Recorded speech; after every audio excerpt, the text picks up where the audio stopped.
आज 22 मई 2014 का गुरुवार दिवस है और हरिहत्रिक आश्रम के कार्यक्रम में आप सबका स्वागत है। हम अभी शिव सूत्र के आरंभिक 5 सूत्रों का वाचन कर चुके हैं। अति संक्षेप में कहें तो हमने पढ़ा था चैतन्य महात्मा, जिसमें हमें पूर्ण ब्रह्मांड का सत्य, यानी वो एक सत्य जो अंतिम सत्य है। किसी भी वस्तु का सत्य को खोजें तो वही चैतन्य तक पहुंचते हैं, ये बात कही गई थी। ये सर्वोच्च सत्य है और सर्वोच्च सत्य ही हमारा लक्ष्य है, जिस पर हमको पहुंचना है। उसको पहुंचने के लिए भिन्न भिन्न रास्ते हैं, जिनको हम शांभवोपाय, शाक्तोपाय, आणवोपाय के रूप में जानते हैं। ये हमारी अपनी योग्यता, रुचि, मानसिकता, इन सब पर निर्भर करता है कि हम कहां खड़े हैं। हमने ये भी बात करी थी कि चैतन्य आत्मा तक पहुंचने की जो राह है, उसमें शांभवोपाय शून्य आयाम की विधि है, 0 डायमेंशन मेथड, जिसमें हमको मात्र अपनी चेतना को उगाड़ना है। विचार शून्यता के द्वारा हम जहां हैं वहीं रहना है। न तो वहां पर कोई साधना है, न कोई ध्यान, न कोई धारणा। मात्र अपनी चेतना को उन विचारों के आवरण से मुक्त करना है। दूसरी विधि शाक्तोपाय की है, जहां हमको अपनी चेतना पर ध्यान केंद्रित करना है। यहां हमारी योग्यता जहां थोड़ी सी निचले स्तर की है, इसलिए हमको शाक्तोपाय का सहारा लेना पड़ता है। शाक्तोपाय में जो कुछ सहारा लिया जाता है, हमारी आंतरिक शक्तियों का सहारा लिया जाता है। हमने बाहर की किसी चीज का सहारा नहीं लिया, मात्र आंतरिक शक्तियों का सहारा लिया जाता है, जिसके द्वारा हम अपनी चेतना पर, अपनी शुद्ध चेतना पर, हमारी सर्वोच्च चेतना पर ध्यान केंद्रित करते हैं। उसी का चिंतन करते हैं, उसी का मनन करते हैं और उसी के द्वारा हम उस चेतना के सत्य को अपने हृदय में प्रफुल्लित करते, उजागर करते हैं, उसका अनुभव करते हैं, उसका बोध करते हैं। यह शाक्तोपाय है। तीसरा आणवोपाय है, जिसमें हम बाहरी किसी वस्तु पर ध्यान केंद्रित करते हैं, जैसे चित्र, मूर्ति, कोई बिंदु।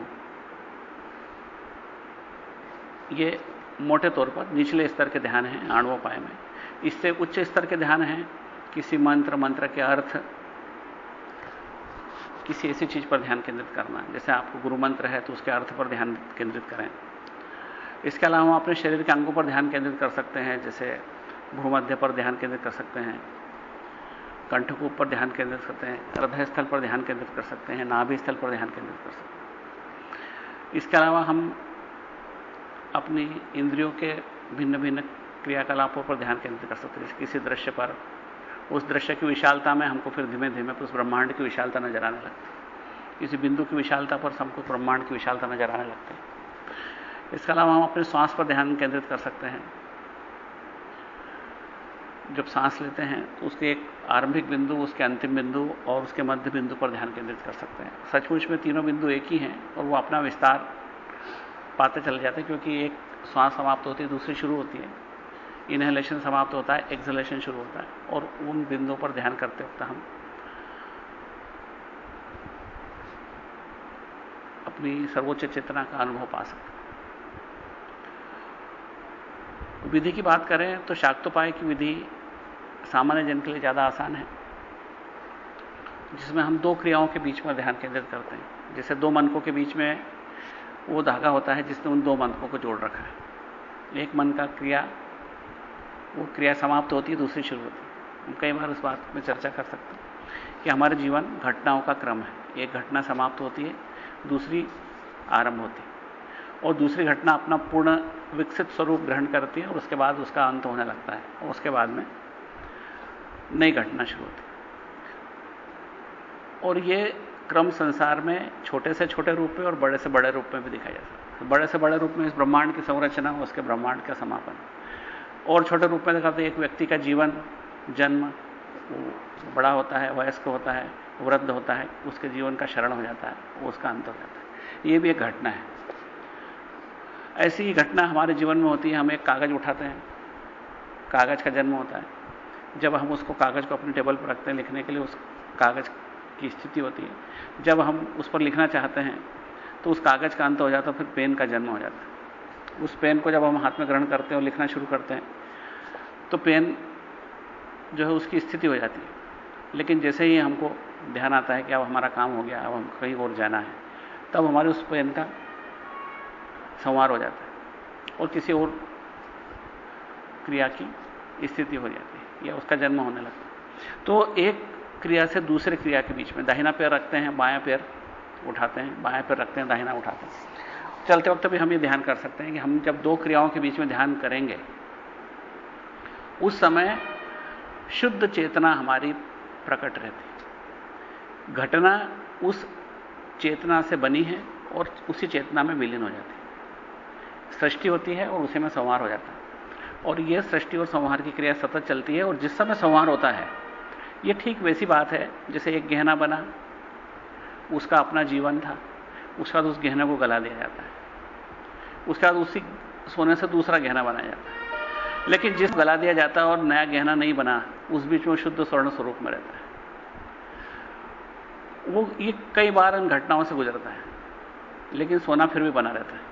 वो फिर नया रूप ले लेता है, नया गहना बनता है, उसका एक अपना जीवन होता है, वो जीवन नष्ट होता है और उसके बाद में वो फिर स्वर्ण स्वरूप में आ जाता है। इसी तरह से हम चेतना से सब कुछ ब्रह्मांड बना है, वो एक घटना का रूप लेता है, चाहे वो छोटी सी घटना चश्मा ढूंढने की हो, चाहे पेन ढूंढने की हो, उस घटना का रूप लेता है और उस घटना का समापन होने के साथ ही वापस वो अपने शुद्ध स्वरूप में आ जाता है। तो इसलिए हर घटना वापस चेतन से शुरू होती है और चेतन में समा जाती है। चाहे वो चश्मा ढूंढने की हो, चाहे चलने की घटना हो, या एक कदम उठाने की घटना हो, या छोटी से छोटी सांस लेने की घटना, हर घटना को हम चेतन से विकसित होती हुई और वापस चेतन में समाती हुई महसूस कर सकते हैं। और यह महसूस करना ही हमारा शाक्तोपाय का ध्यान है। तो शाक्तोपाय के ध्यान में हम घटनाओं पर ध्यान केंद्रित करते हैं। एक घटना विकसित होती है, अपना पूर्ण वयस्क का स्वरूप लेती है और वो घटना फिर समाप्त होने लगती है, घटना की संवार होने लगती है। तो घटना का संवार और घटना का जन्म और उसके बीच में घटना की स्थिति, इन घटनाओं के बीच में वो शुद्ध चैतन्य स्वरूप में रहती है। जैसे अभी बताया, अपने एक गहना बना, उसको हमने गलाया, अब उससे दूसरा गहना बनाया। लेकिन जिस समय नया गहना नहीं बना, पुराना गहना नहीं रहा, उस समय वो शुद्ध स्वर्ण स्वरूप। उसी तरीके से हर घटना, ये बार बार हम रिपीट इसलिए करते हैं क्योंकि ये बात हमारे को जब बोध आ जाएगा तो हम शाक्तोपाय को ठीक से समझ पाएंगे। क्योंकि शाक्तोपाय इसके बाद ही हमको पढ़ना है, अभी जैसे ही समाप्त होगा। क्योंकि शांभोपाय अत्यधिक उच्च योग्यता की आवश्यकता महसूस करती। शांभोपाय में अत्यधिक उच्च योग्यता की आवश्यकता होती है, जहां पर हम दृढ़ रूप से ये मान सकें कि जो कुछ विकसित है ब्रह्मांड, वो चेतन का स्वरूप है। अक्सर हम अपनी सैकड़ों जन्मों की मान्यताओं को इस तरह से ध्वस्त करने में सफल नहीं होते। कुछ योगियों को छोड़ दें जो अत्यधिक उच्च योग्यता वाले हैं, लेकिन फिर भी शांभोपाय अंतिम है। शाक्तोपाय का एकमात्र उद्देश्य शांभोपाय की योग्यता प्राप्त करना। इसलिए हमको शांभोपाय सबसे पहले पढ़ना है, उसको जानना है, समझना है। लेकिन परम सत्य को कभी हम अपने निगाह से ओझल नहीं होने दें। जैसे अगर हम यहां से एक यात्रा करने जा रहे हैं कि बद्रीनाथ पहुंचना है, तो हम दाएं से जाएं, बाएं से जाएं, ट्रेन बदलें, कभी रास्ते में बस में जाएं, कुछ भी करें, हमारे आंखों से ये ओझल नहीं होता कि हम बद्रीनाथ जा रहे हैं। क्योंकि हमारा उद्देश्य वहां जाने का। रास्ते में एक जगह छूट गई, चलेगा। एक जगह रात ज्यादा बितानी पड़ेगी, चलेगा। एक जगह रात बिताने की सोची थी, नहीं बिता पाए तो चलेगा। लेकिन बद्रीनाथ नहीं पहुंच पाए, वो नहीं चलेगा, क्योंकि वहां जाना ही हमारा मूल उद्देश्य है। और यहां पर हमारा उद्देश्य है हमारे हृदय के अंदर चैतन्य आत्मा, इसका फूल विकसित करना, इसकी भावना विकसित करना, इस बोध में जीना। यह जानकारी आसान है, फिर इस जानकारी से मोहब्बत होती है इमोशनल लेवल पे, और उसके बाद में इंटेलेक्चुअल इमोशनल लेवल के बाद में परसेप्टिव लेवल जो आता है, हमारे इंट्यूटिव परसेप्शन होता है, जो पराचेतना के स्तर पर हमको उसका बोध कराता है। और वो तीसरा बोध ही महत्वपूर्ण है, क्योंकि जानने तक कोई भी जान सकता है, कोई भी लेक्चर दे सकता है, कुछ लोग हैं उससे प्रेम कर सकते हैं उस बात से, लेकिन उस बात को जीने का अधिकार सिर्फ उसका होता है जो उस बात में डूब जाता है। तो इसी को बोलते हैं बोध, इसी को बोलते हैं इनलाइटनमेंट, जब हम नाभि के स्तर पर उस बात को समझ जाते हैं। तो उस उद्देश्य को नजर से कभी ओझल नहीं होने दें। चाहे हम शांभोपाय पढ़ रहे हो, शाक्तोपाय पढ़ रहे हो, चाहे बाद में हम आणवोपाय पढ़, हम ये कभी भी नजर से नहीं ओझल होने दें कि चैतन्य महात्मा, सब कुछ का अंतिम सत्य वही है। और उसी बात को समझने के लिए सारा शास्त्र है। हमने दूसरा पढ़ा था ज्ञानम बंध, क्यों कि सब कुछ भिन्नता का ज्ञान है, वो बंधन है। हम इसको समझते नहीं, ये तो कुर्सी है, ये कहां का भगवान, ये तो टेबल है, भगवान तो मंदिर में। उसके बाद में हम समझते हैं कि ये अच्छा है, ये बुरा है, ये आपका है, मेरा है, ये मेरा घर है, ये पराया घर है, ये मेरा गांव है, ये दूसरे का गांव है, ये मेरा देश है, वो दूसरे का देश है। हम सब चीजों में भिन्नताएं देखते हैं। वो भिन्नता की नजर वो हमारी माया के चश्मे से दिखती, वो भिन्नता की नजर हमको माया के चश्मे से दिखती। और ये जब पर्दा फूट जाता है, ये हम तोड़ देते हैं, ये जब पट उठ जाता है, हट जाता है हमारे आंखों के सामने, तो जो दृष्टि मिलती है उसी का नाम है शिव दृष्टि। तो आध्यात्मिक ऋषियों की जो सर्वोच्च प्रार्थना है वो ये है कि हे प्रभु, मुझे वो दृष्टि दे दे जिस दृष्टि से तू संसार को देखता है। तेरी दृष्टि से तू जो संसार को देखता है वो दृष्टि मुझे दे दे, मुझे और कुछ नहीं चाहिए। वो दृष्टि दे दे जिससे तू संसार को देखता है, क्योंकि तू संसार को अपने विकास के रूप में देखता है। तू नहीं बनाया मुझको, तू नहीं बनाया मेरे दोस्तों को, तू नहीं बनाया मेरे दुश्मनों को, और तू नहीं बनाया उन सब चीजों को जो मुझे पसंद है, और तू नहीं बनाया उन चीजों को जो मुझे नापसंद है, जो मुझे अच्छी लगती हैं, जो मुझे बुरी लगती हैं, जो मेरी अपनी है, जो पराई हैं, जो पास हैं, जो दूर हैं, जो भूत में चली गई, जो भविष्य में आने वाली है, वो सब कुछ तू नहीं बनाई।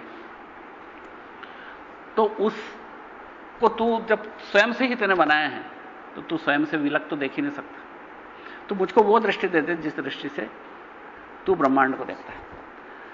अगर तुम ब्रह्मांड को जिस दृष्टि से देखते हो, वो दृष्टि अगर मुझे उधार दे दो।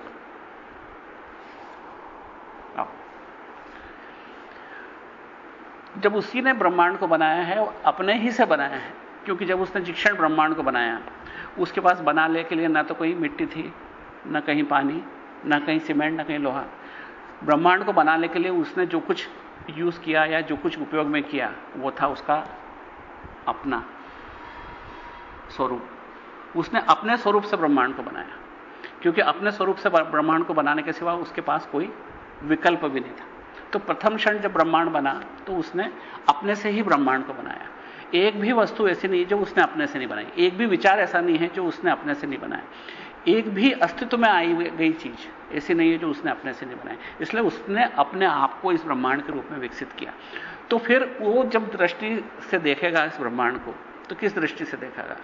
वो एक ही दृष्टि होगी उसके पास, अद्वैत की दृष्टि, अपने आप की दृष्टि, कि ये मैं हूं। जैसे हम अपने शरीर को देखते हैं तो हम ये जानते हैं कि मैं हूं, ये मेरा शरीर है, और इस शरीर के रूप में हमने, हालांकि गलत नजर है हमारी, लेकिन हम जिस तरीके से एक सामान्य व्यक्ति जानता है अपने शरीर को स्वयं की तरह, उसी तरह जब वो शिव ब्रह्मांड को देखता है तो वो अपने स्वयं के विकास की तरह देखता है। तो हमारी प्रार्थना है कि हे प्रभु, मुझे वो दृष्टि दे दे जिससे तू इस संसार को देखता है, इस सृष्टि को तू जिस नजर से देखता है वो नजर मुझे दे दे। और वही मेरी या हम सबकी वही एकमात्र सर्वोच्च प्रार्थना है। तो चैतन्य महात्मा, जिसमें हम जानते हैं कि ब्रह्मांड उसी चेतना का विकास है, उसके सिवा कुछ भी नहीं है, क्योंकि उस चेतना ने ही सब कुछ को बनाया है। हम शिव की जो हमारी अवधारणा है वो किसी जटाजूटधारी की नहीं है, या कोई, ये हमारे उनके प्रतीक है, या कोई डमरू वाले की नहीं है, या कोई बंसी वाले की नहीं है, ना कोई विशेष स्वरूप है उसका।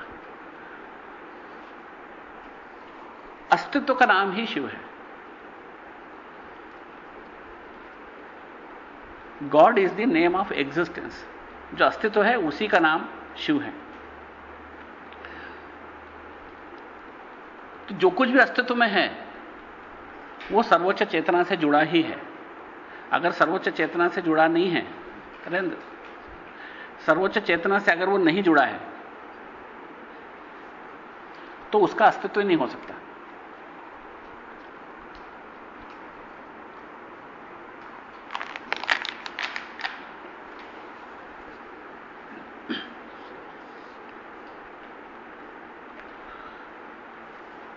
और जुड़ने के अलावा वो सर्वोच्च चेतना का विकास ही है। एक केंद्र है जिससे किरणें निकली असंख्य। एक व्यक्ति भी उसकी एक किरण है, एक ग्राम भी उसकी किरण है, एक विचार भी उसकी किरण है। जो कुछ अस्तित्व में, क्योंकि केंद्र से अनगिनत किरणें निकल सकती हैं और उनका विकास अनंत तक हो सकता है, क्योंकि हर परिधि के बाहर आपको बड़ी परिधि दिखाई दे सकती है। तीसरा हमने पढ़ा चैतन्य महात्मा, जो सर्वोच्च सत्य वही केंद्र है जहां से सब कुछ विकसित हुआ है। ज्ञानम बंध, भिन्नता की दृष्टि ही हमारा बंधन है, हमारे लिए पुनर्जन्म का कारण वही भिन्नता की दृष्टि है, हमारे दुखों का कारण वही भिन्नता की दृष्टि है, पाप पुण्य का कारण वही भिन्नता की दृष्टि है। और इस जीवन में इस पूर्ण बात की संभावना है कि हम ऐसे कार्य करें जो न पाप की श्रेणी में आए न पुण्य की श्रेणी में। पुण्य भी उतना ही बड़ा बंधन है जितना पाप, क्योंकि पाप करने के लिए भी आपको कर्मफल भोगने के लिए शरीर ग्रहण करना जरूरी है, तो पुण्य फल भोगने के लिए भी शरीर ग्रहण करना जरूरी है। तो शरीर ग्रहण करना ही सबसे बड़ा महापाप है। अगर हम महापाप करते हैं तो शरीर ग्रहण करते हैं, और पुण्य करते हैं तो भी शरीर ग्रहण करते हैं। फिर हम सोचें कि अच्छा काम, इस संसार में अच्छा काम भी हम कैसे करें। अच्छा काम करने के लिए क्या आध्यात्म मना करता है? अच्छा काम करने के लिए अध्यात्म मना नहीं करता। काम अच्छा बुरा होता ही नहीं। हम जो काम भी डिविनिटी से करते हैं, डिवाइन करते हैं, वो अच्छे बुरे की श्रेणी में नहीं आता। जैसे एक वस्तु को उठा के दूसरी जगह रखना है, मैंने अपने कर्मचारी को बोला इसको वहां से वहां रख दो।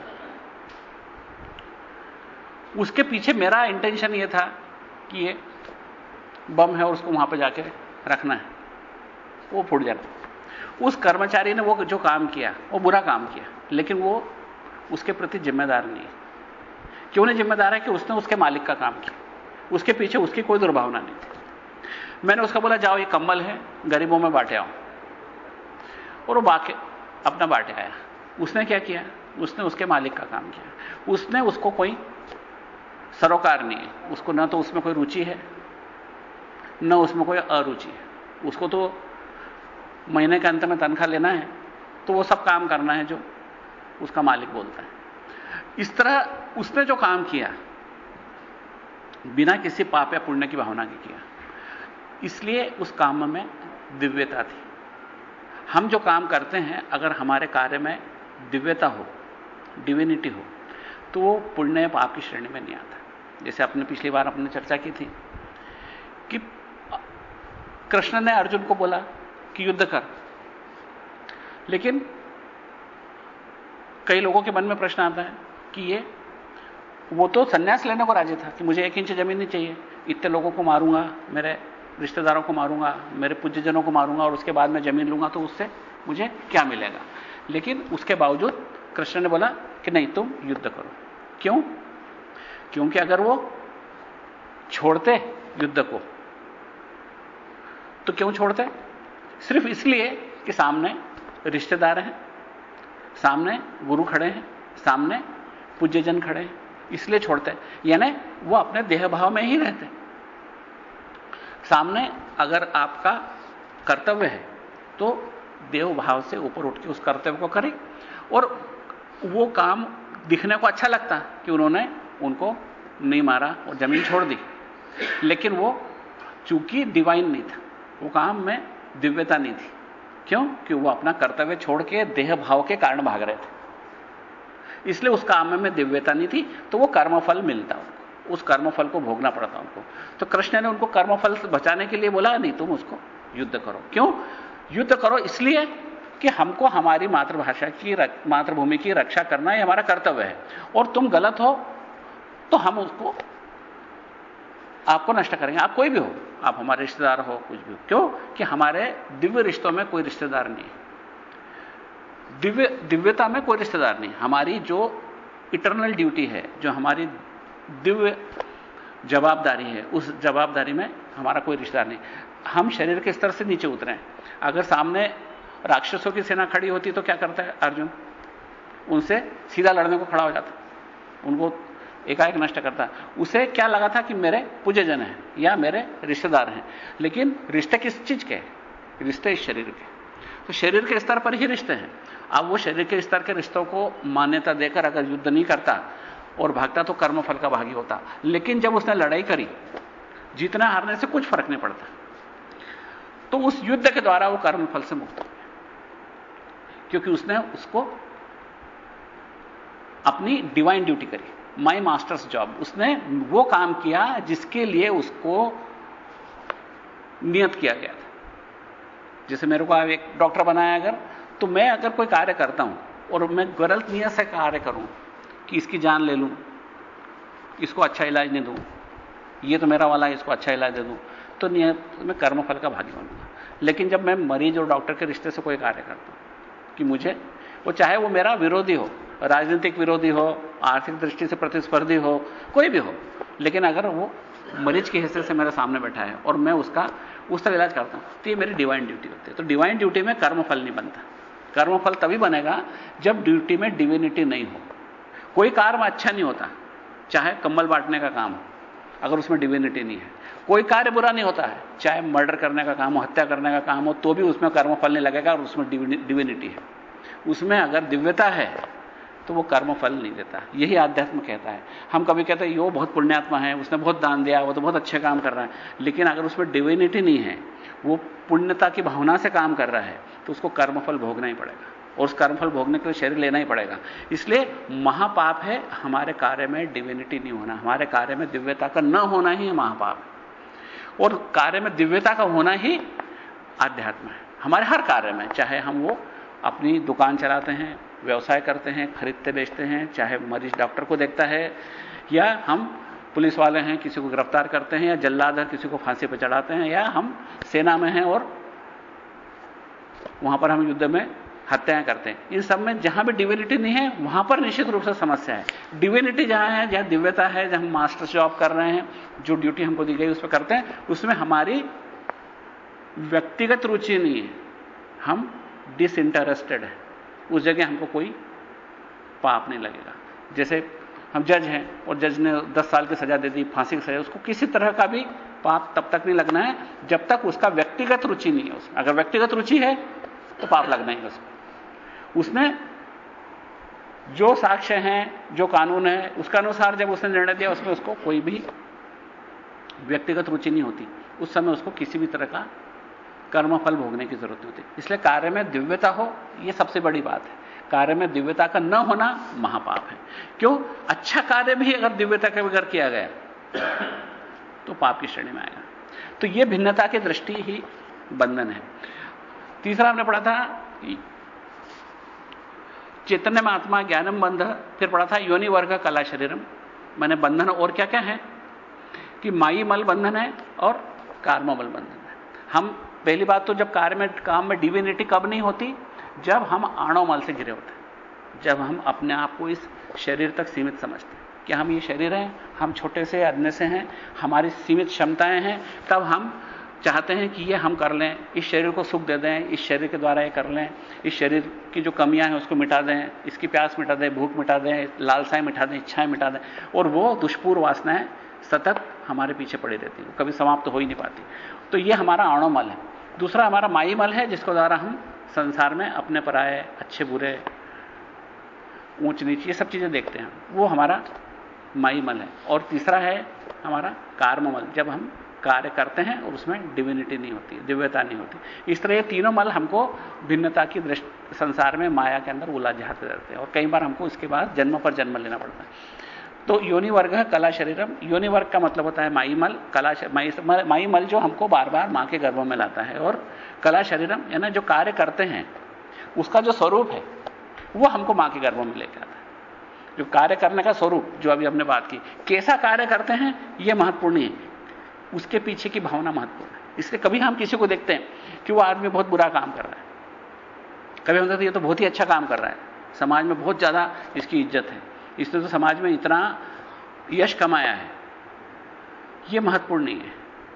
महत्वपूर्ण है उसके पीछे की दिव्यता, और वो दिव्यता चूंकि वो स्वयं सबसे ज्यादा जानता है, सब लोग नहीं जान सकते।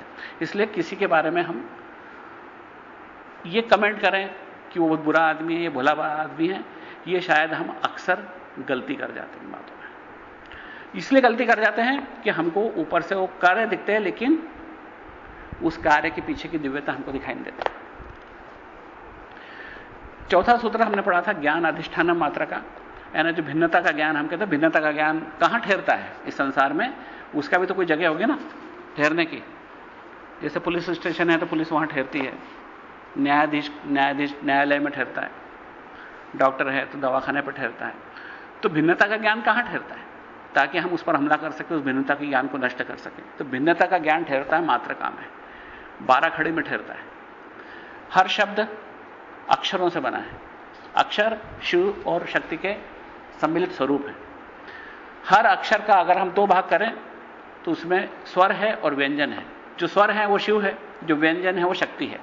अ स्वर है, क व्यंजन है, और क और अ मिलके क शब्द बनता है, अक्षर बनता है क।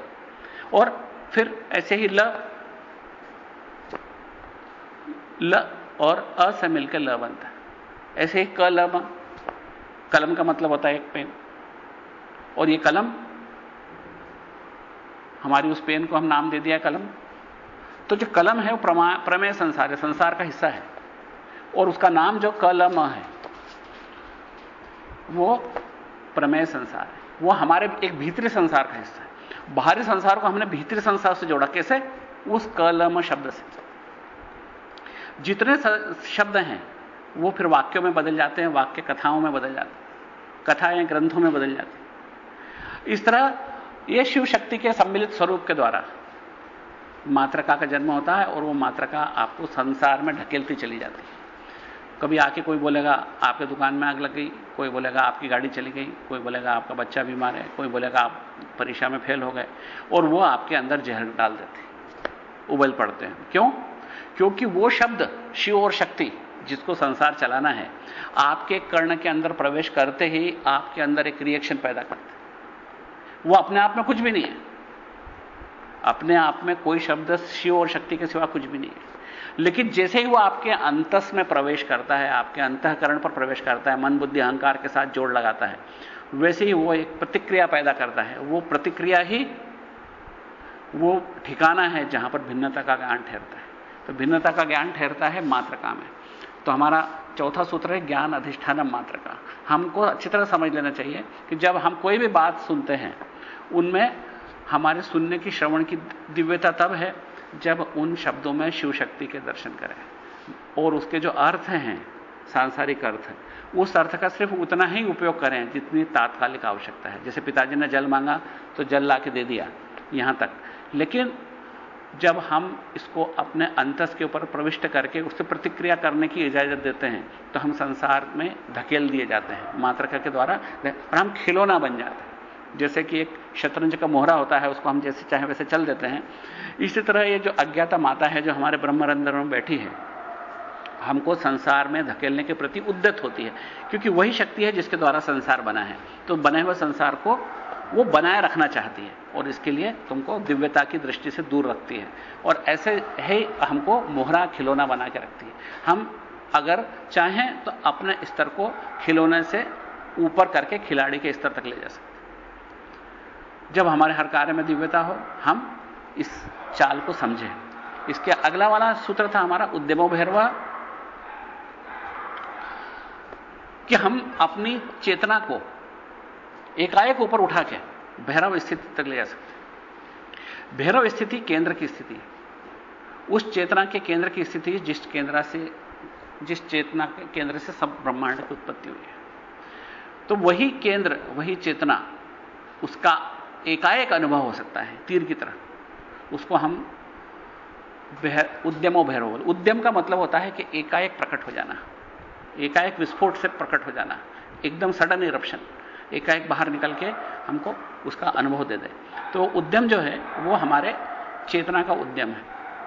वो तब होता है जब हम अपनी चेतना को शांत चित्त ऊपर उठाते चले जाते हैं, और एक झटके से हमको उसका अनुभव होता है। इसके लिए हमको विचार शून्यता सबसे पहली जरूरत है। जैसे शाक्तोपाय में बताया, भिन्न भिन्न घटनाओं के बीच की अंतराल को पकड़ना, कि एक सोना था वो गला, फिर दूसरा वस्तु बना, फिर गलाया, फिर तीसरी वस्तु बना। तो भिन्न भिन्न गहनों के बीच में वो सोना ही था ना।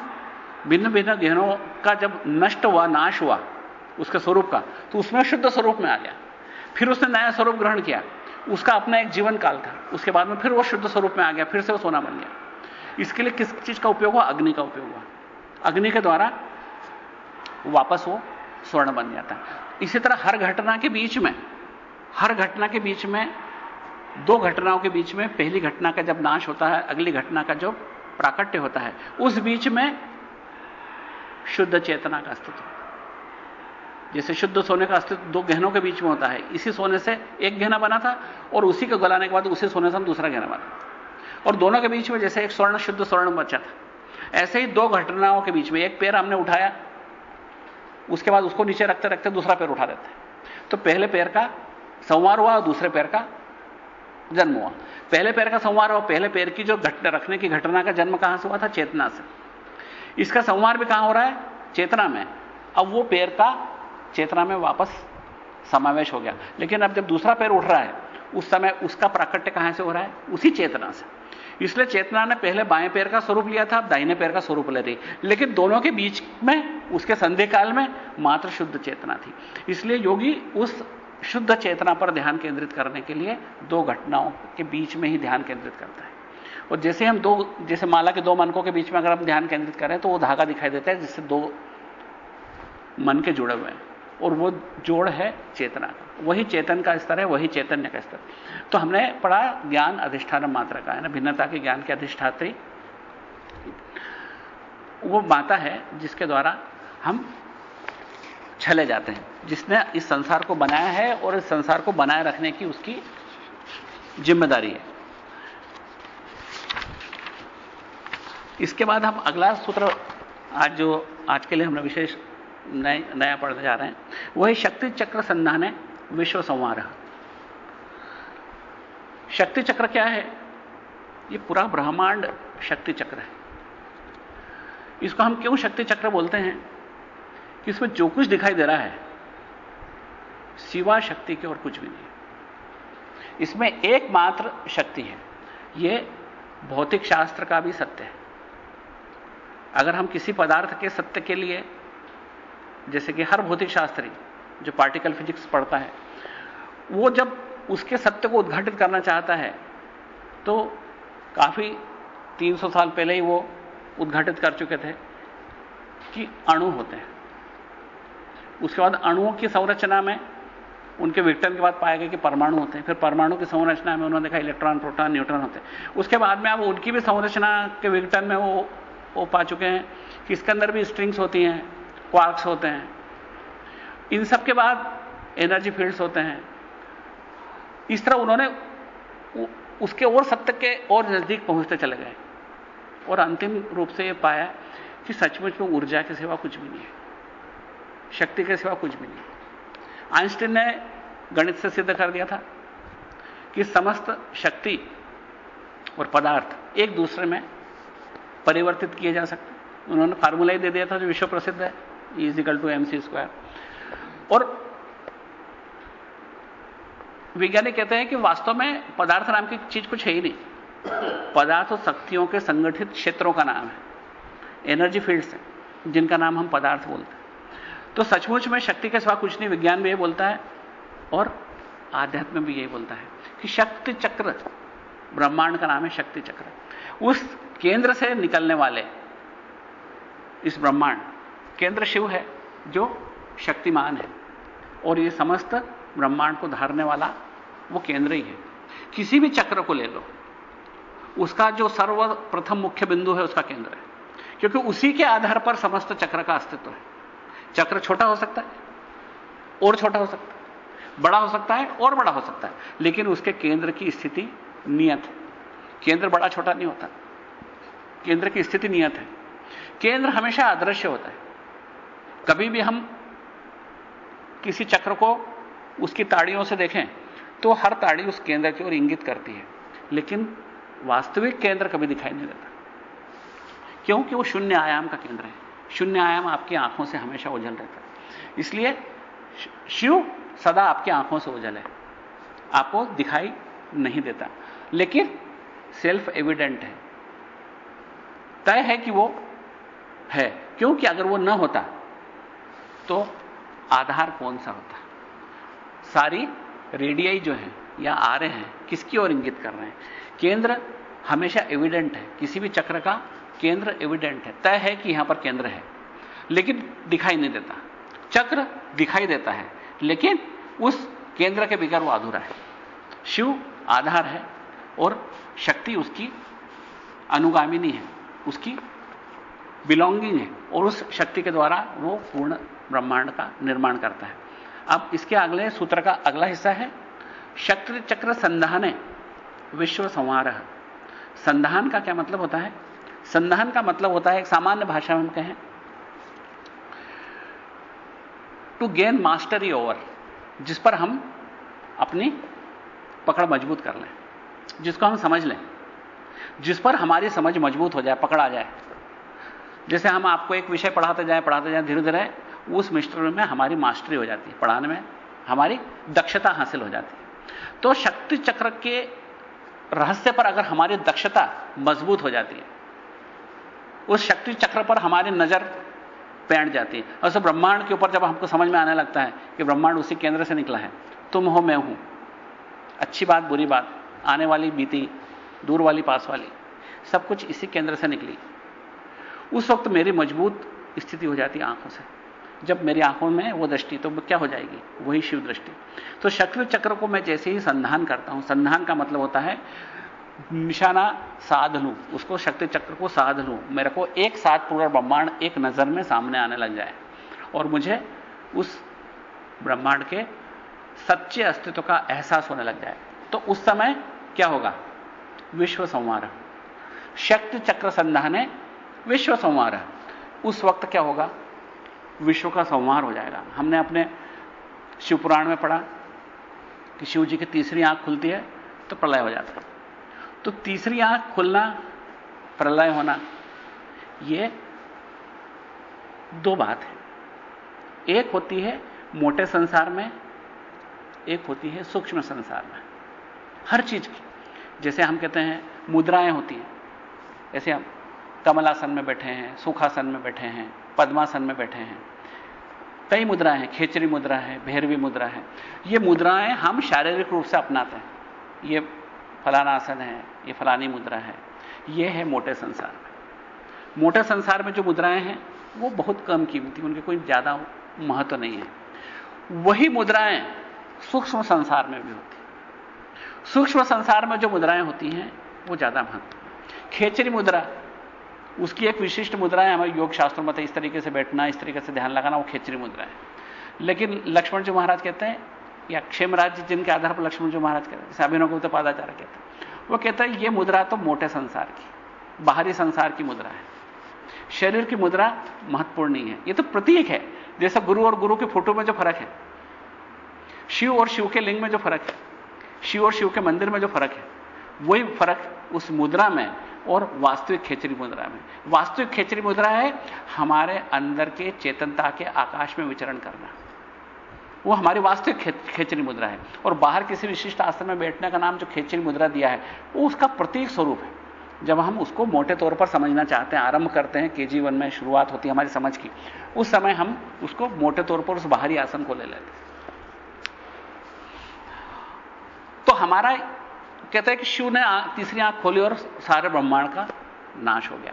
तो यह हमारी मोटी मुद्रा है, मोटी बात है, आरंभिक रूप से समझने की बात है कि जब तीसरी आंख खुलती है तो शिव जी नाराज हो जाते हैं और वो तांडव नृत्य करते हैं और सारा संसार तहस नहस हो जाता है और एकदम एकमेक हो जाता है और प्रलय हो जाता है, पानी वानी सब जगह घुस जाता है, अंधेरा हो जाता है ना, और सब कुछ नष्ट हो जाता है। यह हमारी मोटी नजर है। सचमुच में जो उसकी बारीक नजर है, तीसरी आंख खुलना और प्रलय क्या है, वो इस सूत्र में बताया गया है कि शक्ति चक्र संधाने विश्व संहारः। आपकी नजर जैसे ही शिव दृष्टि बन जाती है, जैसे अपन ने शुरू में कहा कि हमारी क्या सर्वोच्च प्रार्थना कि हे प्रभु मुझे वो नजर दे दे जिससे तू इस ब्रह्मांड को देखता है। जैसे ही वो नजर मिलती है हमारी तीसरी आंख खुल जाती है, योगी की तीसरी आंख खुल जाती है और प्रलय हो जाता है। प्रलय का मतलब क्या? सब कुछ नष्ट हो जाता है। मुझे कुर्सी नहीं दिखती, मुझे शिव दिखता है। मुझे दुश्मन नहीं दिखता, मुझे शिव दिखता है। मुझे मोहब्बत नहीं दिखती, मुझे शिव दिखता है। मुझे घृणा नहीं दिखती, मुझे शिव दिखता है। मुझे विचार जो आते हैं वो शिव के विचार आते हैं। मुझे जो कुछ दिखता है शिव दिखता है। मेरी नजर से जो भिन्नता की दृष्टि थी वो ओझल हो गई और वो सब शिव में समाविष्ट हो गई। यह अब क्या हो गया? ब्रह्मांड का संहार हो गया। तीसरी दृष्टि खुली, शिव दृष्टि मिली, ब्रह्मांड का संहार हो गया। तो ब्रह्मांड का संहार ऐसा नहीं हो गया कि वो कुर्सी पिघल गई, कि मकान पिघल गया, कि समुद्र का पानी चढ़ गया मकान के ऊपर और संहार हो गया। संहार ऐसा नहीं हुआ, मेरी दृष्टि से संहार हो गया, मेरी दृष्टि में पैनापन आ गया। उस दृष्टि ने आर पार उसके सत्य को देख लिया। जैसे एक जोहरी देखने जाएगा गहने को, तो वो ये नहीं देखेगा कि ये गहने की बनावट कैसी, किस कारीगर ने बनाया, वो तो देखा इसमें असली सोना कितना है, क्योंकि मेरे को तो घर ले जाके गलाना है इसको। वो एक हीरा देखेगा तो वो देखेगा कि वास्तव में इसमें असल हीरा है या खराब है, या इसमें खोट कितनी है, खराबी कितनी है, इसकी कीमत क्या है। तो सचमुच में उसकी दृष्टि पैनी हो जाती है और उस पैनी दृष्टि से उसके सत्य का अवलोकन वो कर लेता है कि वास्तविकता में क्या है, इसकी कितनी कीमत है। और ऐसे ही योगी इस ब्रह्मांड में जब विश्व चक्र पर अपनी दक्षता हासिल कर लेता है, योग्यता हासिल कर लेता है, तो उस समय ब्रह्मांड का नाश हो जाता है, भिन्नता के ज्ञान का नाश हो जाता है और भिन्नता की दृष्टि का नाश हो जाता है। जब भिन्नता की दृष्टि का नाश होता है तो उसे सब कुछ शिवमय दिखाई देने लगता है। लेकिन फिर भी वो अपना जीवन का कार्य वैसे ही करता है जैसे करता है, भोजन करता है, स्नान करता है, कपड़े बदलता है, अगर रोज मंदिर जाता है तो जाता है, लेकिन उसके पीछे उसकी कोई कट्टरता नहीं होती। आज चला गया कल नहीं जा पाया, आज नहा लिया कल नहीं नहा पाया, इसके प्रति उसके हृदय में कोई क्षोभ पैदा नहीं होता, कि उसकी दृष्टि शिवमय हो चुकी है। तो शिवमय दृष्टि से जब वो इस संसार को देखता है, वो किसी भी तरह की कट्टरता, किसी भी तरह के आग्रह से मुक्त होता है, किसी भी तरह के दुराग्रह से मुक्त होता है। उसका अपना कोई आग्रह नहीं होता है। जिससे जिंदगी उसे ले जाती है, उस जिंदगी में उसी तरह से वो अपना व्यवहार करता चला जाता है।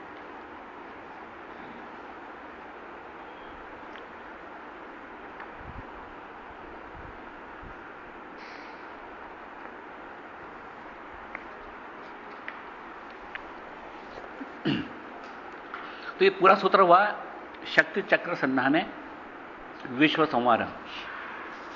इसमें क्या होता है कि जब वो विश्व का संहार करता है तो सब शिवमय हो जाता है। अब इसको फिर एक मोटी दृष्टि से देखते हैं। जो चक्र की परिधियां थी वो सिमटते हुए केंद्र में समाहित हो जाते हैं। जितनी परिधियां, बड़ी से बड़ी परिधियां थी, क्योंकि ये संसार की दौड़ तो परिधियों की दौड़ है। एक परिधि के बाद उसको बड़ी परिधि दिखाई देती है, उस बड़ी परिधि के बाद और बड़ी परिधि दिखाई देती है, और ये दौड़ उसकी कभी समाप्त नहीं होती। लेकिन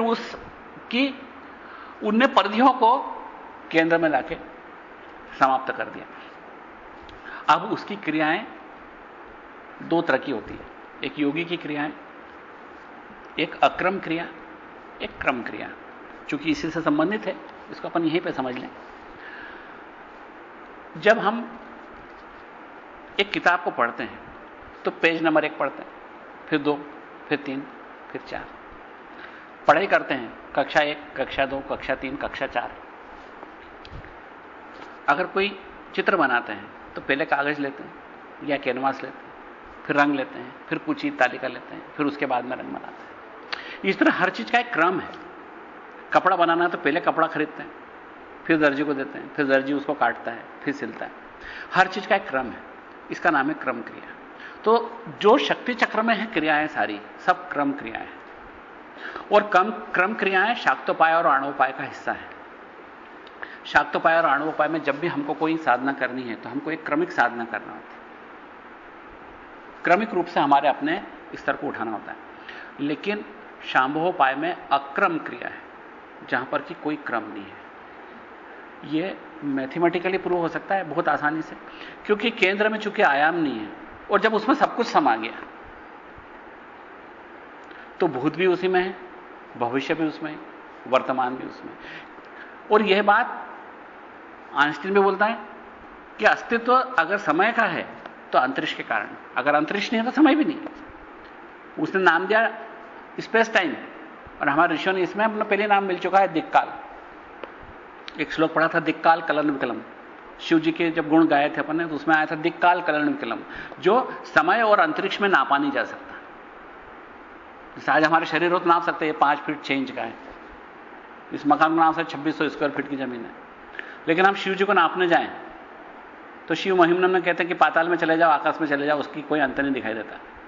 पाताल में चले गए, ब्रह्मा जी भी चले गए नीचे तक, विष्णु जी चले गए ऊपर तक, पर न तो उनको ऊपर छोर दिखाई दे, न नीचे छोर दिखाई दे। यह प्रतीक स्वरूप बात है जो शिव महिमा ने कही है, लेकिन यह सत्य है, क्योंकि उसको कैसे नापें जिसके अंदर सब कुछ है, हम ही उसके अंदर है। अब उसको उसके बाहर जाएंगे जब तो नापेंगे, उसके बाहर जाना ही संभव नहीं है, कि जो कुछ है वही तो है, और उसके बाहर कैसे जाएंगे तो उसको नापेंगे। इसलिए दिक् काल कलन विकलम है ना, दिशा के द्वारा तो नापा नहीं जा सकता, काल के द्वारा भी नहीं नापा जा सकता है कि ये कब पैदा हुआ था और कब मरेगा, क्योंकि समय में जो पैदा हुआ समय में मरेगा, जो समय से परे है वो कैसे समय में मरेगा, क्योंकि समय को जन्म उसने दिया, अंतरिक्ष को उसने समय जन्म दिया, तो समय को भी उसने जन्म दिया। अंतरिक्ष और समय एक दूसरे के बगैर रह ही नहीं सकते, समय है तो अंतरिक्ष है, अंतरिक्ष है तो समय है, और दोनों जने एक भी नहीं है तो दूसरा भी नहीं है। तो वहां अंतरिक्ष नहीं है केंद्र में, समय भी नहीं है, इसलिए सिख लोगों ने क्या बोला उसको, अकाल, जो समय से मुक्त है। एक ओंकार सतनाम कर्ता पूरक निर्भव निर्वैर अकाल मूर्ति अजुनि सैभम गुरु प्रसादी, ये उनका मूल मंत्र है सिख लोगों का। उसमें उन्होंने एक एक शब्द जो दिया है वो उसके गुण गाया है, जो अपन शिव के गुण जिस तरीके से हमने गाए थे वो एक एक शब्द हुए थे, एक ओंकार सतनाम कर्ता पूरक निर्भव निर्वैर अकाल मूर्ति। तो फिर हम अपने मूल सूत्र पे आ जाए कि यहां पर अक्रम क्रिया होती है, जहां पर कि हम कपड़ा सिलेंगे पहले, खरीद लेंगे बाद में, पहन लेंगे पहले, खरीदेंगे बाद में, चित्र बना लेंगे पहले, रंग बाद में आ जाएगा। ये सब कुछ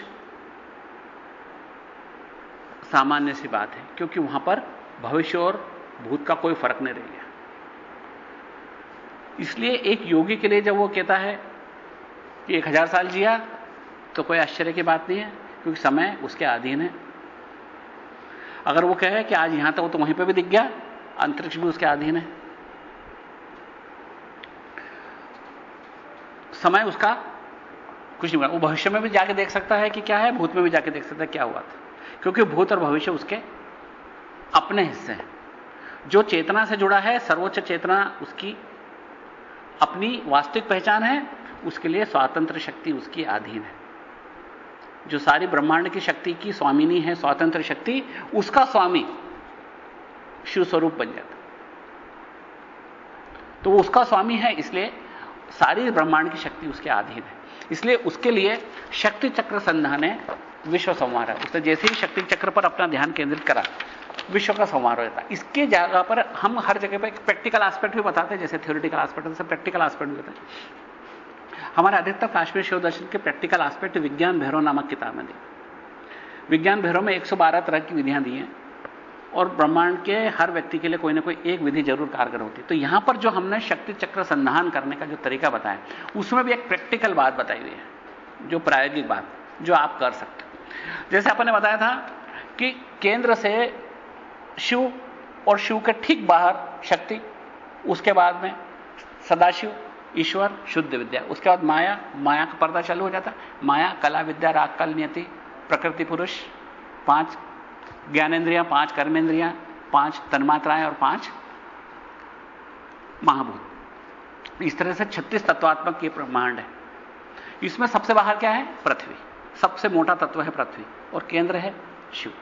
शिव वास्तव में सभी तत्वों से परे भी है और सभी तत्वों का स्वरूप भी है। सभी तत्वों से भरा हुआ है शिव, और सभी तत्वों से परे है। इसको समझने के लिए कठोपनिषद में एक बड़ा अच्छा श्लोक आया है, त्रिषु धामसु यद भोक्ता, त्रिषु धामसु यद भोग्यम भोक्ता भोग्यश यज भवेत्, तेक्षो विलक्षण साक्षी चिन्मात्रो अहम सदाशिव। यानी त्रिषु धामसु, तीनों धामों में, तीनों लोकों में, यद भोग्यम, जितने भी भोग हैं, त्रिषु धामसु यद भोग्यम भोक्ता भोग्य से यद भवेत्, और जितने भोगने वाले हैं, जितने भोग हैं, जितने भोगने वाले हैं, और जितनी भोगने की क्रियाएं हैं, तीनों धामों में जितनी भी,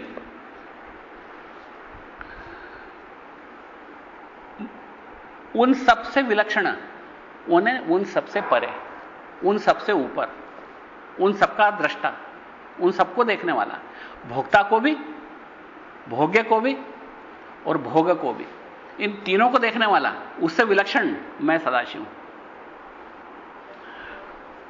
त्रिषु धामसु यद भोग्यम भोक्ता भोग्य यद भवेत तेक्षो विलक्षण साक्षी, उन सबसे विलक्षण चिन्मात्रो अहम सदाशिव, मैं चैतन्य स्वरूप सदाशिव हूं। ये मेरा अपना परिचय। ये किसने बोला था? यमराज ने नचिकेत को बताई थी बात। तो यहां पर हमको जो प्रैक्टिकल एस्पेक्ट है उसको हम समझने के लिए ये सारे भूमिका बना रहे हैं। उस चीज को हम समझ लें कि हम यहां पर एक ध्यान है जिसको हम कैसे कर सकते हैं, जिसके द्वारा हम शक्ति चक्र संधान करके विश्व का संहार कर सकते हैं। यह एक प्रकार का ध्यान है जो हमको अपने भीतर करना है। ध्यान है, शाक्तोपाय में हमको कुछ भीतर की चेतना का भी ध्यान करना है। इसके अंदर हमको अपनी चेतना को उगाड़ना है, नेकेड कॉन्शियसनेस को एक्सपोज करना है। जो हमारी वास्तविक चेतना है उस चेतना के जो आवरण, विचारों के, मान्यताओं के आवरण, उस आवरणों से मुक्त करना है। इसलिए हमको इन सब आवरणों को गलाना है। कैसे गलाते हैं? इसमें विज्ञान भैरव में एक प्रयोग दिया है कि जब आप बैठे शांत चित्त से तो अपने बाएं पैर के अंगूठे में कालाग्नि रुद्र की कल्पना करें। कालाग्नि रुद्र,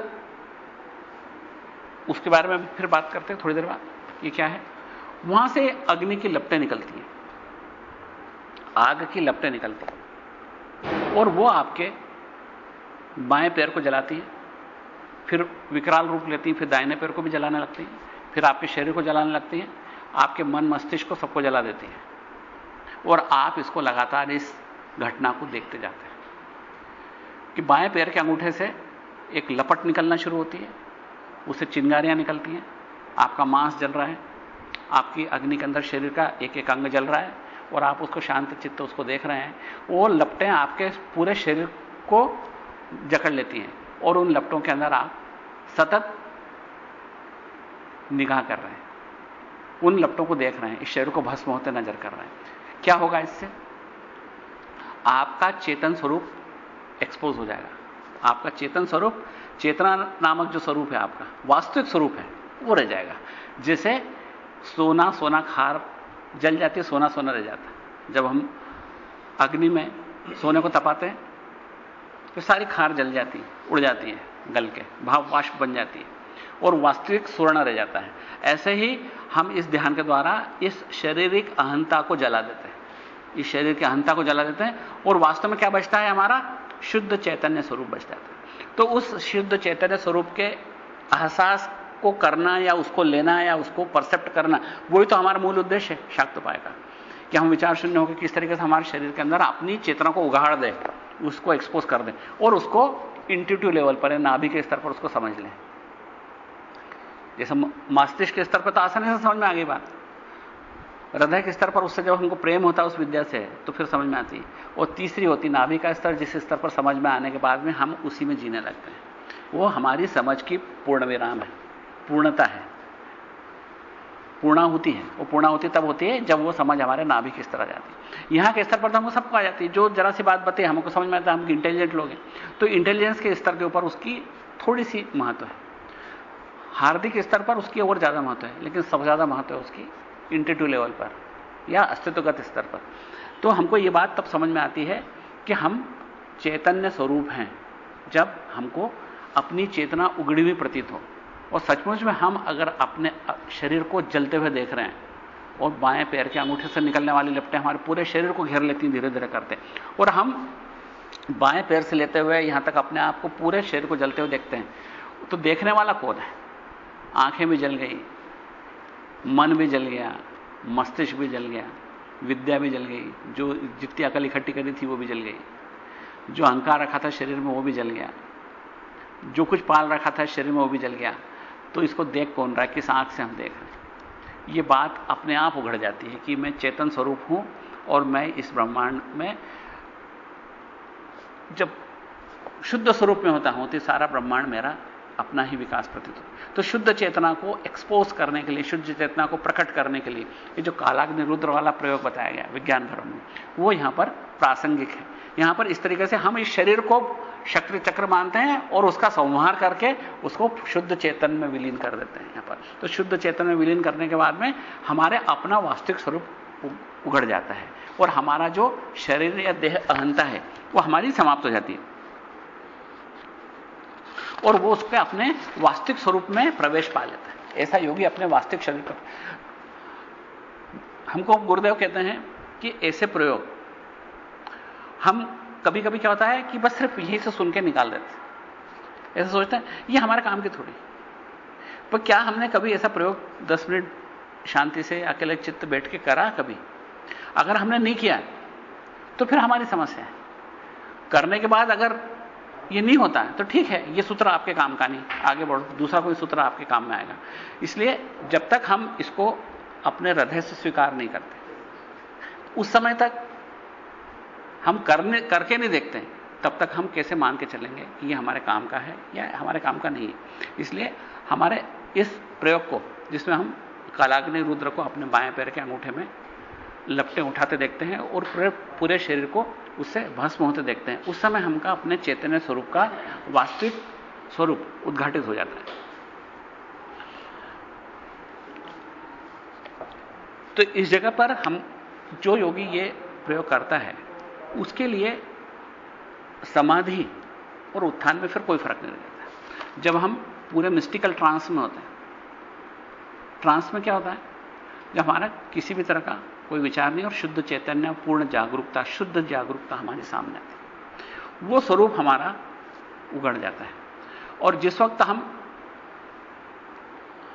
संसार के काम कर रहे होते हैं, लोगों से मिल रहे हैं, बात करते हैं, सांसारिक काम करते हैं, उस समय भी वो हमारा शुद्ध स्वरूप वैसे ही उगड़ा रहता है। और उस वक्त हमारे सारे कार्य की जो डिविनिटी है, सारे कार्य की जो दिव्यता है, वो अपने स्वरूप में बनी रहती है।